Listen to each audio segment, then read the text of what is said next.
The Night Shift at Mile Marker, 84 Part 1.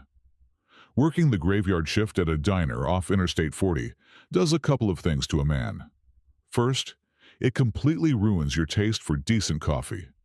You get used to the burnt, bitter sludge that's been sitting on the bun warmer since midnight. Second, it teaches you to read people. Out here, 70 miles from Flagstaff, the folks who pull into a dusty parking lot at 3 in the morning usually have a reason for driving in the dark.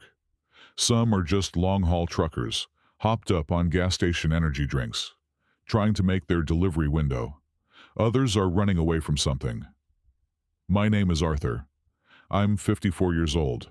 I've got a bad left knee from my days wearing a badge for the Phoenix PD, a modest pension, and a strict personal policy of minding my own damn business.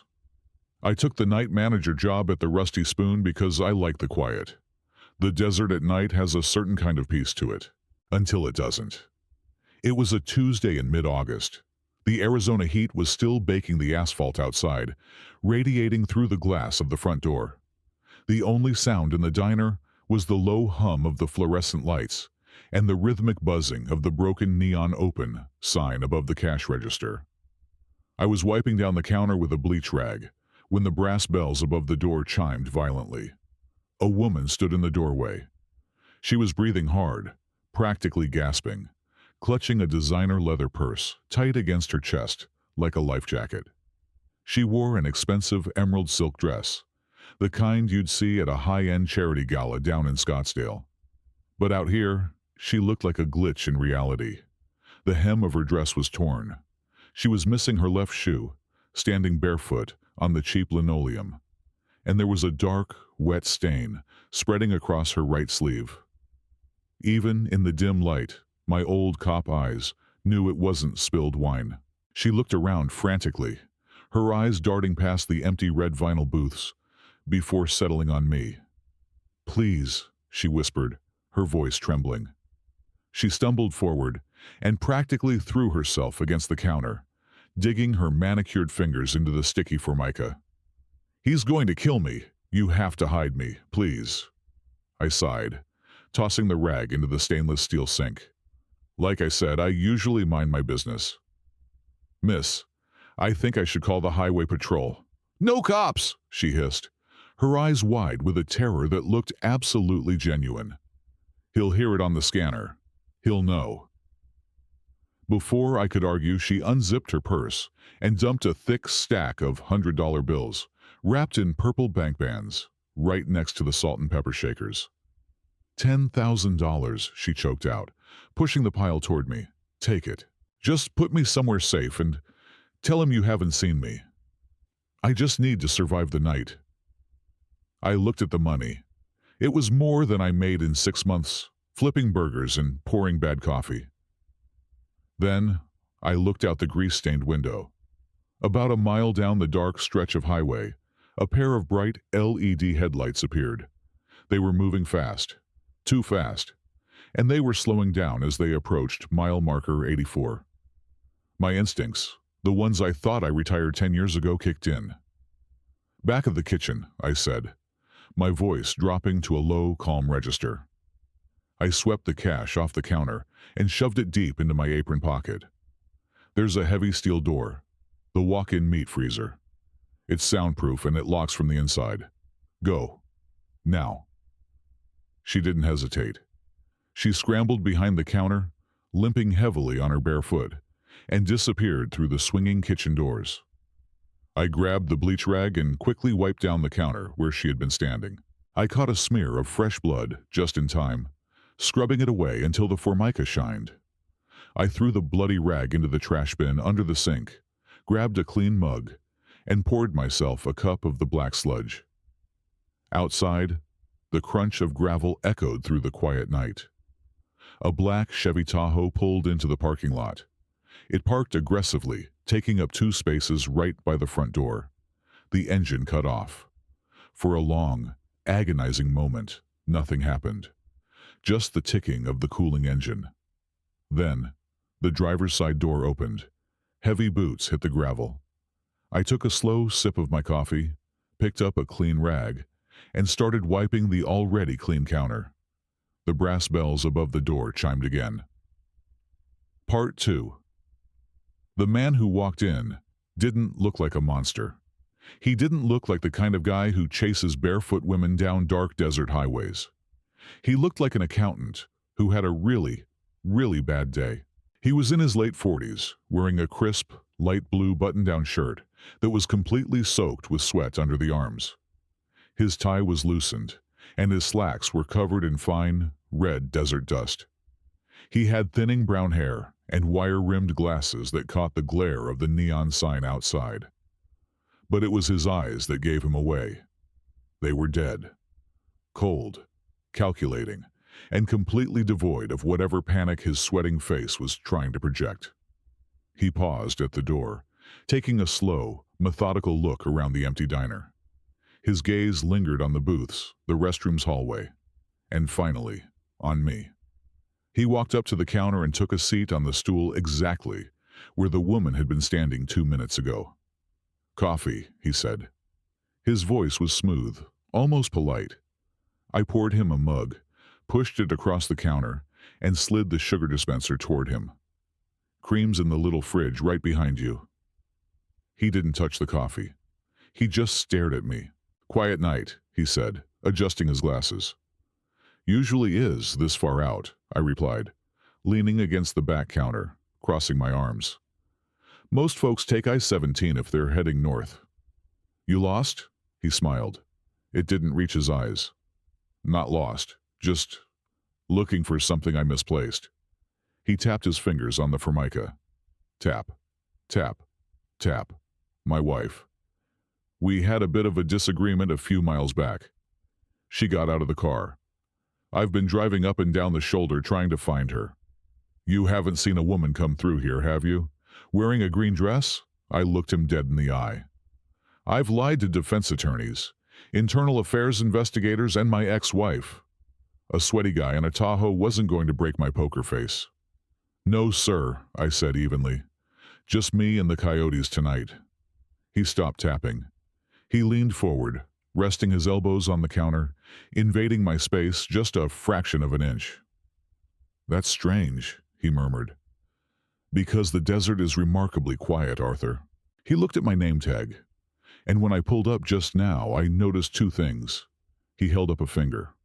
1. There's a single set of fresh footprints in the dust outside, leading directly from the highway to your front door. He held up a second finger. And 2. I can smell her perfume. My stomach tightened. He was right. Now that he mentioned it, the heavy, expensive scent of jasmine and vanilla was hanging in the stagnant diner air, cutting right through the smell of old grease and bleach. I didn't blink. I reached under the counter, my fingers brushing the cold, textured grip of the Smith & Wesson Point .38 Special I kept taped under the register. "I don't know what to tell you, pal," I said, my voice hardening. "Maybe she walked by. Maybe she hitched a ride with a trucker. But she ain't here. So drink your coffee, or pay for it, and get the hell out of my diner." The man stared at me for a long, heavy 10 seconds. Then he reached into his pocket. I tensed, my finger sliding onto the trigger of the .38 under the counter. But he didn't pull out a gun. He pulled out a leather wallet and flipped it open, tossing it onto the counter. A silver badge caught the fluorescent light. "David Corliss," he said, his polite demeanor instantly vanishing, replaced by the hard edge of authority. "United States Marshal Service. And the woman you're hiding is not my wife, Arthur. Her name is Sarah Jenkins, and she's a federal fugitive." I stared at the badge. It was real. The ID was real. "I don't know what kind of sob story she sold you," Corliss continued, taking a sip of the black coffee and grimacing. "Let me guess. Abusive husband, running for her life, offered you a stack of cash to look the other way?" I felt the heavy bulge of the $10,000 in my apron pocket. I didn't say a word. "She's good," Corliss said, almost admiringly. "She's very good. She hit 3 banks in Texas, running a wire fraud scheme with a cartel out of Juarez. Last week, things went south. Her partner got cold feet and tried to go to the FBI. Sarah didn't like that. He reached into his breast pocket, pulled out a folded photograph, and slid it across the counter. I looked down. It was a crime scene photo. A man in a hotel room tied to a chair. His throat had been cut so deep, his head was barely attached. "She did that," Corliss said quietly, "with a straight razor. Then she took off with $3 million of cartel money. The blood on her dress? It's not hers. It's from a state trooper she shot in the shoulder an hour ago when he tried to pull her over." A cold sweat broke out on the back of my neck. I realized I had made a terrible, terrible mistake. I hadn't hidden a victim. I had locked myself in a building with a predator.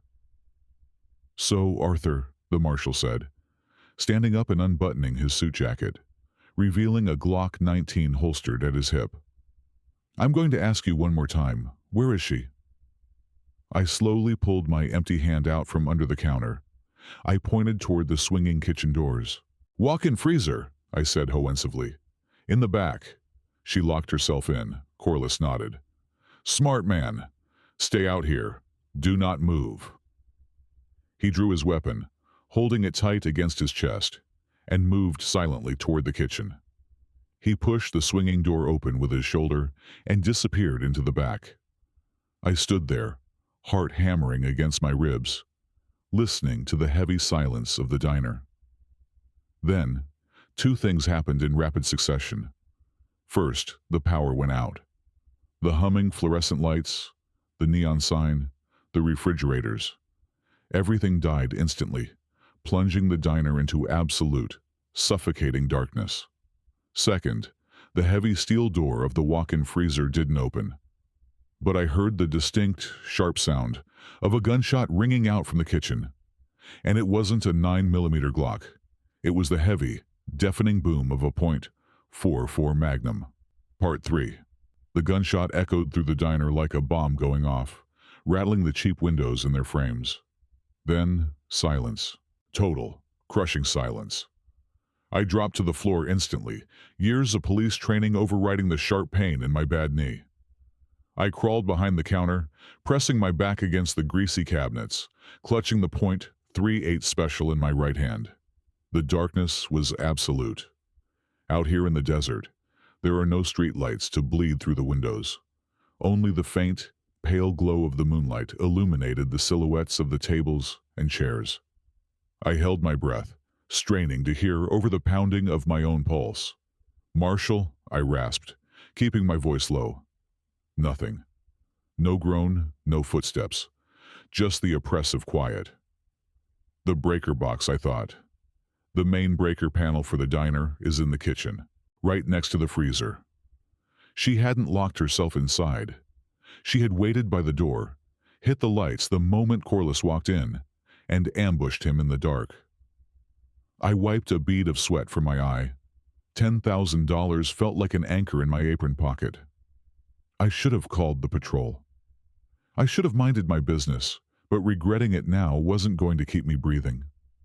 A faint sound came from the kitchen, a soft, wet thud, followed by the distinct sound of fabric dragging across the tile floor. She was moving his body. I slowly rose into a crouch, keeping my head below the level of the counter. I had to get to the front door.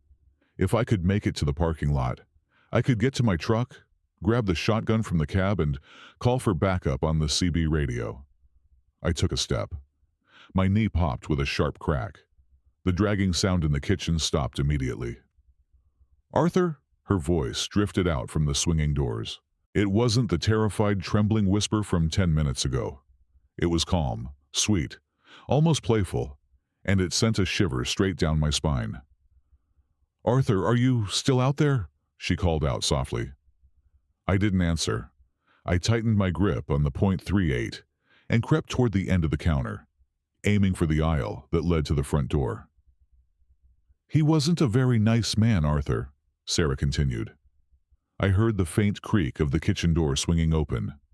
She was in the dining area now. He was going to take me back to some very bad people. I couldn't let him do that. I froze. I could barely make out her silhouette standing near the hallway that led to the restrooms. She was holding something large and heavy in her right hand. The marshal's Glock? No, she had her own gun. The .44. "Where did you go, Arthur?" she asked, her bare foot padding softly on the linoleum. Step, pause. Step. She was hunting.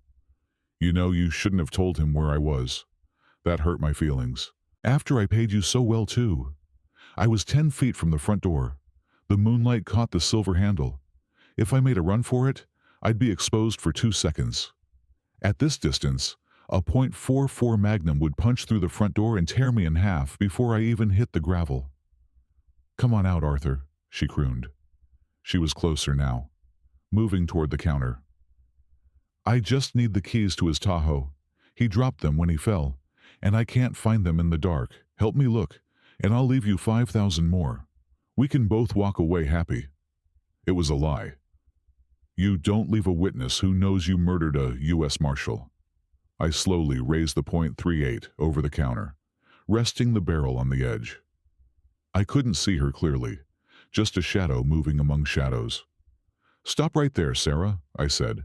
My voice was surprisingly steady. Cop voice. The shadow stopped. "Drop the weapon and kick it away," I ordered. "I've got a gun pointed right at your chest," she laughed. A short, dry, chilling sound. "Arthur," she sighed, sounding genuinely disappointed. "You're a diner cook. You probably haven't fired a gun since the Bush administration. Do you really want to do this?" "I was a cop for 20 years, I replied, cocking the hammer of the revolver. The mechanical click cut through the dark. "And I'm a hell of a shot in the dark." Silence. For a second, I thought she might actually surrender. Then, the shadow raised its arm. A massive muzzle flash lit up the diner like a strobe light. The roar of the .44 was deafening. The bullet smashed into the counter inches from my face, sending a shower of wood splinters and Formica shrapnel into my cheek. I didn't flinch. I fired back. Bang, bang. 2 rounds of .38 special barked into the dark. I heard glass shatter behind her as one bullet found a window. "Missed!" she yelled, her voice dropping the sweet act, turning feral. She fired again. The bullet ripped through the coffee machine above my head, raining hot water and glass down on me. I scrambled backward on my hands and knees, moving away from the counter and toward the booths. I needed a better angle. I needed to see her. "You're dead, old man!" she screamed. She was moving fast now, flanking the counter. "You hear me? You're dead!" I pressed myself against the side of a vinyl booth. I had 3 bullets left. She had at least 3 in her hand cannon. I closed my eyes and visualized the layout of the diner. I knew every inch of this place. I knew where the tables were, where the stools were bolted to the floor, and I knew about the large decorative mirror hanging on the wall right behind the cash register. If she came around the corner of the counter, the moonlight from the window would catch her reflection in that mirror for a fraction of a second before she could see me. I raised my gun, aiming not at the aisle, but at the dark rectangle on the wall where the mirror hung. I waited. My breathing slowed. The burning pain in my cheek faded into the background. Step, step. She was at the end of the counter. Step. A shadow moved across the mirror. The moonlight caught the pale skin of her arm and the dark metal of the massive revolver she was raising. I didn't hesitate. I pulled the trigger twice. Bang, bang. The glass of the mirror shattered into 1,000 pieces, but one of the bullets found its mark. A sharp cry of pain echoed in the dark. The heavy .44 clattered to the floor, sliding across the linoleum. I heard her stumble, gasping, crashing into a stool. "Don't move," I shouted, stepping out from behind the booth, keeping the gun leveled at the darkness. "I've got 1 hollow point left, Sarah, and it's got your name on it. Get on the ground." She didn't answer. I heard heavy, ragged breathing. Then, a wet cough. I carefully stepped forward, kicking the .44 Magnum away from her. I reached into my pocket, pulled out my Zippo lighter, and flicked it open. The tiny orange flame of the Zippo flickered to life, pushing back the pitch black of the diner. The smell of lighter fluid mixed with the sharp, metallic tang of gunpowder and copper. Sarah was slumped against the base of the counter. The expensive emerald silk dress was completely ruined, soaked in a spreading stain that looked pitch black in the flickering light. My second hollow point had caught her high in the chest. She wasn't holding a weapon anymore. Her hands were empty, resting limply on the cheap linoleum. She looked up at me, blinking against the glare of the lighter. The feral, mocking killer from 60 seconds ago was gone. Now, she just looked like a tired, broken woman who had finally run out of highway. "Guess," she wheezed, a bloody bubble popping on her pale lips. "Guess you really were a cop." She let out one long, ragged exhale. Her chin dropped to her chest, her eyes drifted open, fixing on the dark, shattered window, and went completely still. I stood there for a long moment, the lighter burning my thumb, just listening to the absolute silence of the desert. Slowly, I clicked the Zippo shut. I dug my flashlight out from under the register and made my way into the kitchen. The beam of light cut through the dark, landing right by the main breaker box. Marshall Corliss was there on the tile floor. She had hit him from the side the second he stepped through the door. A deep, fatal slash across the neck with a straight razor. He never even had a chance to unholster his Glock. She was fast. I had to give her that. I stepped over him, reached up and flipped the main breaker back on. The diner groaned. The refrigerators kicked back to life with a hum, and the broken neon "Open" sign outside began its rhythmic buzzing again. I walked back out to the main floor. The place was a disaster zone. Shattered glass everywhere, splintered wood, bullet holes in the espresso machine, and 2 dead bodies. I reached into my apron pocket. My fingers brushed against the thick, heavy stack of $100 bills wrapped in purple bank bands. $10,000. Cartel money. Blood money. I looked at Sarah's body. Then I looked at the dark highway outside. I pulled the stack out, walked over to the trash can beneath the sink, and threw the bloody rag I had used earlier right on top of it. Then, I slid the $10,000 deep into my left boot. I figured the diner's insurance wasn't going to cover my early retirement, and considering the night I just had, I earned every damn penny. I picked up the landline phone behind the counter.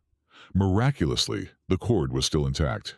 I dialed 911. "Navajo County Dispatch," a tired voice answered on the other end. "Yeah, this is Arthur down at the Rusty Spoon. Mile marker 84 off I-40, I said, my voice flat, slipping right back into the old cop routine. "We've got a 1054, 2 casualties. One of them is a U.S. Marshal. You're going to want to send everybody. Copy that, Arthur. Cars are rolling. Are you safe?" "I'm fine," I said. "Just hurry up. I've got a mess to clean up." I hung up the phone. I walked past the bullet-riddled counter, grabbed the emergency camping stove I kept in the back, and started a fresh pot of coffee. I took a seat in the only red vinyl booth that didn't have broken glass all over it. Outside, the sky was just starting to crack open. The sun was peeking over the Arizona horizon, painting the vast, empty desert in bruised shades of purple, orange, and gold. In the far distance, I could already hear the faint, high-pitched wail of police sirens tearing down the interstate. Like I said, working the graveyard shift does a couple of things to a man. It completely ruins your taste for decent coffee, and it reminds you that out here, in the vast American dark, the real monsters don't hide under your bed. They drive nice cars, wear expensive dresses, and sometimes they tip in cash.